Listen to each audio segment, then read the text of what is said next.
good and hello Philippines. It's me, it's your Gandaka girl, and welcome to my vlog. So for today's video, mayroon na naman tayong gagawin dito sa Iloilo. So one of my friend na nag-invite siya na itong place daw masyadong maganda, and some of sa research ko na maganda daw and very good ambience. Walang iba, pupuntahan natin ang Damirez Hills Resort, di ba? Yes. Okay, pupunta tayo doon. So tayo na lang po mag-justify kung ano talaga, kung maganda ba siya or what. So nakakain ko yung buhok niya. Ay, nahulog. Char. Okay lang. Kasi clip-on lang man to siya, mga besh.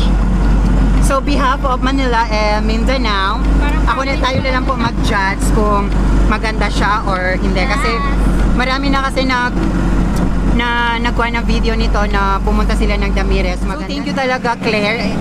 Her name is Claire. Siya po nag-invite sa akin papunta ng Damirez. And don't forget, before we start continue our vlog, I just want to say thank you to those who are subscribe my channel, and sa mga hindi pa, please subscribe and like and hit share daw and hit the notification bell para you always update sa mga every time na upload na video ko. And actually si Claire meron siyang YouTube. What's your YouTube channel? Ano yung channel mo, Be? Claire Penanstone. Okay, don't forget. And ilalagay ko yung YouTube channel niya dito. Yes. Yan. So, see you in a bit, mga Be. So, tingnan natin kung ano ba talaga tong Damirez Hills Resort. So, see you!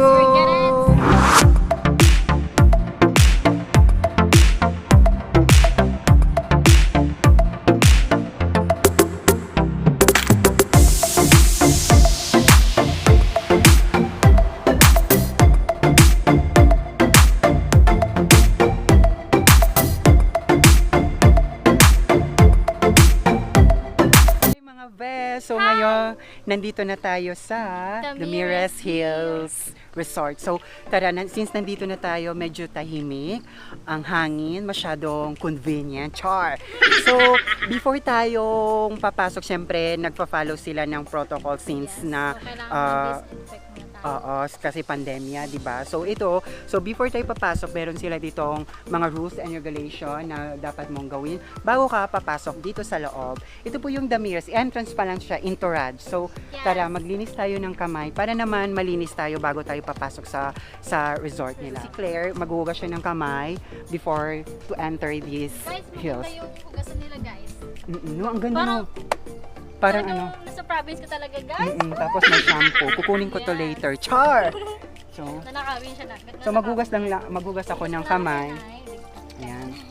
Actually guys, bago kami pumunta dito, kasi before ka papasok dito or makapunta dito sa Damirez Hills, hugas na kamay. Tapos, yung pagsakay dito, kailangan mo, for example, sa amin,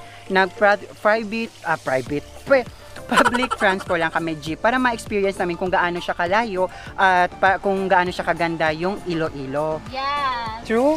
True. Correct. Tapos pinababa lang kami sa along the road kasi wala naman talagang jeep na papasok talaga dito. Kailangan sumakay ng tricycle. Okay, so kailangan mong sumakay ng tricycle para makapunta dito sa Damirez. Yeah. Check. Tapos na kami nagugas ng kamay, papasok na tayo dito. Sa entrance. Ayan.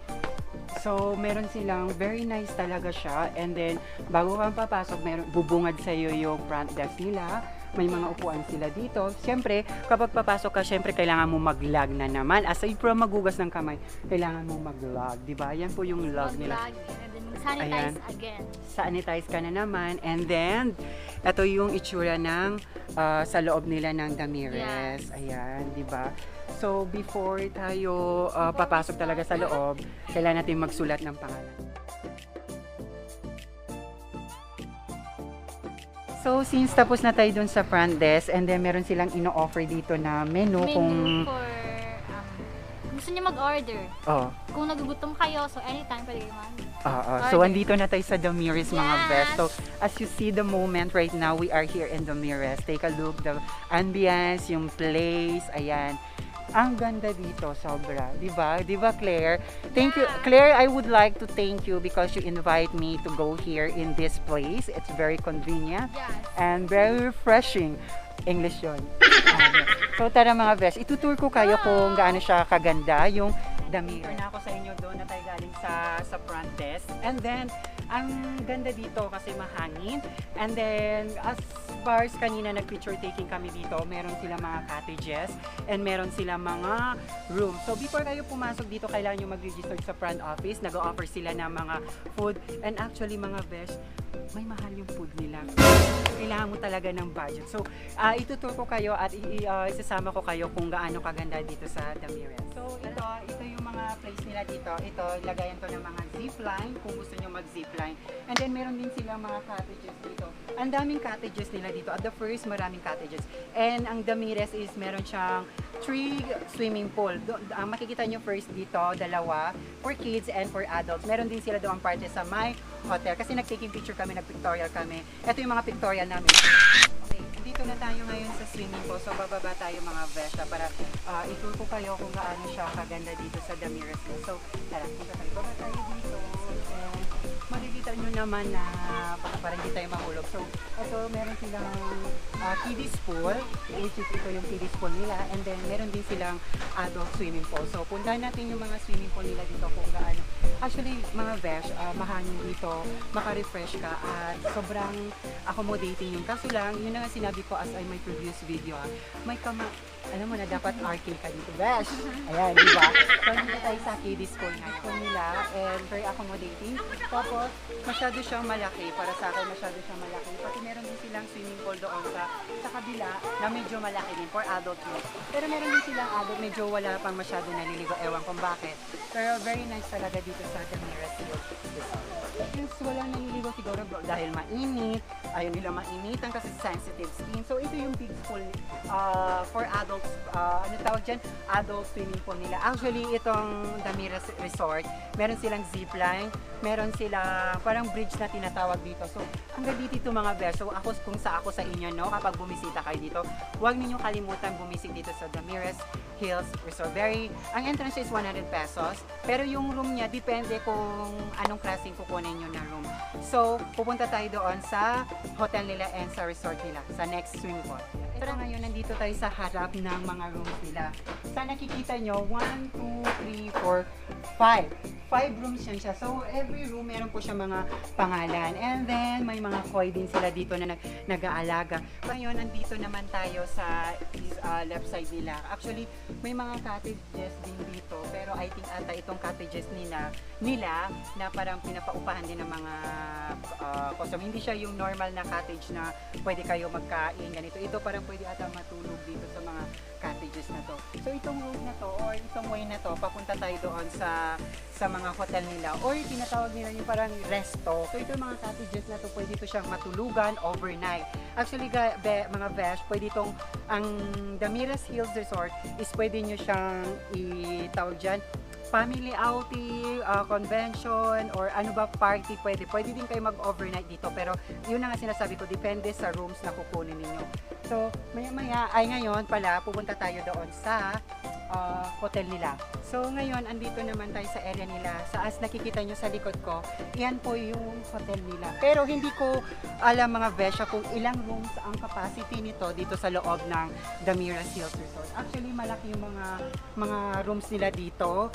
Ito yung mga rooms nila. Ayan, di ba ang ganda? Maliban doon sa 5 na pinakita ko while ago, kasama din yung sa mga ino-occupied na mga customer kung gusto nyo mag-check-in dito. And ito din yung mga kasama nila, mga rooms with aircon. Pero I think naman, nasa class naman siya and maganda maka-refresh ka.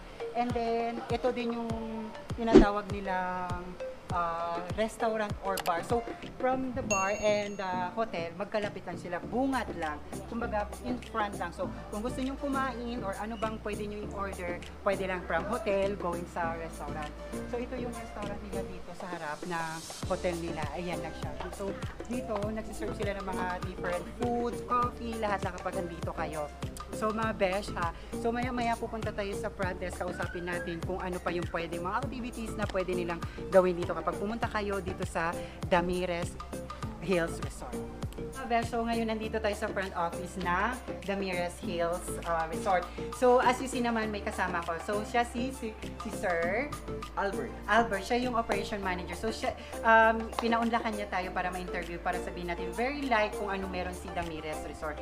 Sir, ang tanong ko po, gaano ba si Damirez Hills Resort from the city going here? Mga ilang minutes po yung kailangan natin? So going here from the city going to Manila, which is where the Damirez Hills is located, if a private car would take you around 40 to 45 minutes, but if it's for public, around an hour siguro. An hour talaga. Kasi actually 1 hour talaga tayo pumunta. So mga tulad natin mga nag-travel talaga tapos public transport lang kailangan natin mag-jeep or mag-tricycle.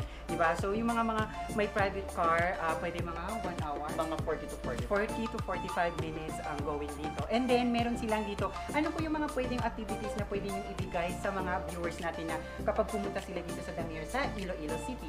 Actually, the Damirez Hills can cater actually functions and also group meetings and of course group activities for families and friends. And also we have zip lines, and also we have the canopy walk, which is the hanging bridge, and also the zip line. Okay, zip line sila, di ba? Marami kang magagawa dito mga activities and meron sila mga pool dito. Kasi based in my search, sir, may mga pool sila. Paano ba to? Ilang pool ba meron sila dito sa resort na to? Okay, so the Damirez Hills actually have 3 major pools, which is the Infinity Pool in Balay Omar Restaurant, and also the upper pool and the lower pool in the daytime area. Okay, so mayroon pang kids, tama? Yes. Okay. As you see naman, meron silang convention. So, right, no? Convention. That is a function hall. Function hall nila dito. So, kapag may mga activity, pwede kayo doon. And then, maliban doon, meron silang hotel. Ang ganda ng hotel nila mga best. Sobra. Wala kang masabi kasi maliban doon sa Zaina, it's that hotel or... The Zinnia, that is the standard rooms na. Standard room. And meron kami nakita doon na sobrang ganda. Ano yung hotel? That is the Heliconia Deluxe rooms na. So ilang rooms po yun nandoon? So technically, in the Damirez Hills, we have 3 in total, but we do have non-functional as of this moment. So we have 20 hotel rooms, and also we have 5 standard rooms and also 6 family rooms. 6 family rooms. And then, ang entrance dito masyadong mura, pasok sa budget, swak na swak sa inyong mga best. So, sa mga gustong pumunta dito, magkano ang entrance ulit, sir? That's 100 pesos per 100 pesos per head. Yung about yung mga kids, same lang. So for the kids, 4 years old and below will be free of charge for the entrance. Okay, so since meron silang sinusunod na protocol, before kayo pupunta dito, kailangan ninyo Actually, we do have a safety protocol, especially for lessening the possibility of having the COVID. So from the entrance, we have logging in of your names, and of course washing. We have a wash done outside, and also sanitation. Then, yes. Okay, so yun ha. Before kayo pumunta dito, kailangan ninyong i-follow yung rules and protocols nila. So huwag kayong mag-alala kasi ilalagay ko dito mismo sa kanila yung mga page and link nila kung saan ninyo silang pwede i-contact or magpa-reserve kayo. Hindi kayo magsisisi dito mga best kapag pumunta kayo dito sa Iloilo. As may behalf naman nila, kailangan yung bumisita dito sa Iloilo City. It's so very nice. Thank you so much, sir. Salamat din. Salamat. So guys, thank you. Thank you, sir. Thank you for the front office. Pinaunlakan ninyo ang aking interview.